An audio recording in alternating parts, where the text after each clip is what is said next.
Городской минимализм или проиллюстрированные правила размещения рекламы. Изменить внешний облик Назрани призван проект «Дизайн-код». Новый способ оформления фасадов и витрин предусматривает единый стиль с учетом национальных особенностей. Работу по сокращению незаконных, портящих внешний облик города вывесок уже начали. Сотрудники местной администрации провели рейд. О выявленных нарушениях Идрис Ижиев.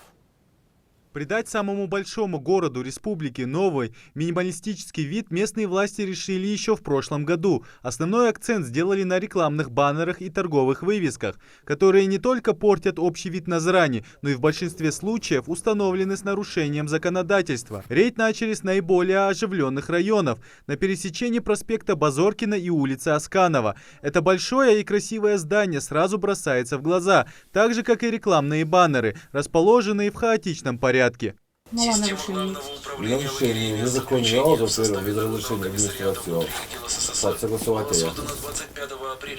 И эстетический вид города, заполнить по дизайн-коду, переводим, подходит же.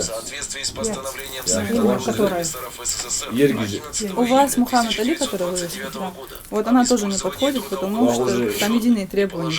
О том, что рекламные вывески должны быть в едином дизайн-коде, владелица павильона даже не слышала. На вывеску она потратила большие средства. Требования сотрудников администрации женщина воспринимает с пониманием. Просит показать, как должно быть сделано в рамках закона. Они должны все располагаться над входом. Между ними должно быть определенное расстояние. Здесь написано. Смотри, высота букв не более 1200 миллиметров. Окраска даже написано, какая должна быть. И главное, что эти буквы должны располагаться без подложки. Видите, ваша реклама, они на подложке. То есть у вас, если даже они подходят по дизайн-коду, но они располагаются на подложке, а должно быть так, они на металлическом каркасе должны крепиться к зданию. В соседнем павильоне также не слышали о едином стандарте и в рекламном агентстве об этом не сказали. У инспекторов по большому счету к баннеру магазина претензий всего две – расположение и крепление. Ваша вывеска обязательно должна висеть над дверью. Но это уже собственником здания тогда поговорить, хорошо? У вас не на двери, у вас, видите, тут где-то висит ваша вывеска, вот она. А должны они висеть обязательно над дверью и должны быть цветовые буквы без подложки. Вот в таком формате должны быть. А у этого магазина инспекторы видят нарушения даже без измерительных приборов. Баннер установлен рядом с дорогой, что запрещено законом. К вывеске одноэтажного здания тоже есть вопросы. Сначала просто поговорить. Да, предусмотрено. За расположение рекламы. За расположение. Например, если вы вывеску не согласовывали, допустим, у меня просто как бы свой брендбук идет, по которому я должна. Это я знаю, поэтому там для брендбука тоже есть. Видите, Ашан, допустим. У них же тоже свой брендбук. Просто тут написано именно условия по высоте букв и так далее. В общем, если вы пойдете в рекламное агентство, они вам там объяснят. И здесь тоже все прописано. Я вам оставлю этот файл. Изучите поподробнее. Тут написано и высота букв, и как, что должно располагаться. Над составлением дизайн-кода работала целая команда специалистов, архитекторы, дизайнеры, проектировщики, учитывая, конечно, особенности города. В администрации считают, минимализм и общий стиль избавит город не только от лишней рекламы, а придаст Назрани индивидуальность. Ведь дизайн разрабатывается и индивидуально для каждого города. В дизайн-коде мы разбили все здания в городе на 4 типа. Здание, которое мы видим перед собой, это здание одноэтажное. Получается, к этому зданию у нас свои особые требования.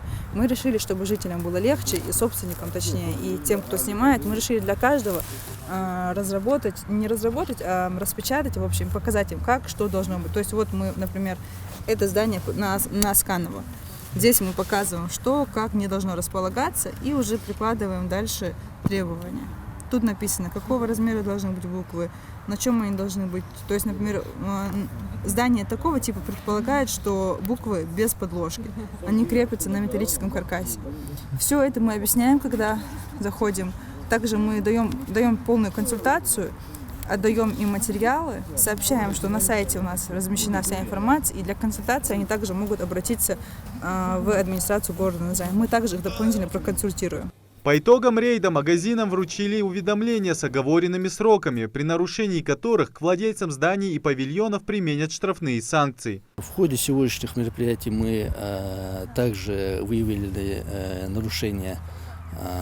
Также мы увидели, что уже некоторые предприниматели уже согласно дизайн-коду вывешивают свои вывески, свои рекламы.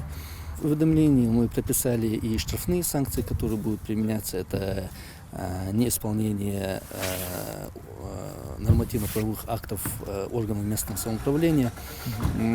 Будут применены к ним штрафные санкции, там физическим лицам от 1000 до 2000 рублей, юридическим лицам от 5 до 7 тысяч рублей. Проект «Дизайн-код» бессрочный. Местные власти планируют проводить рейдовые мероприятия каждую неделю. Идрис Ижиев, Магомед Дедигов, Новости 24.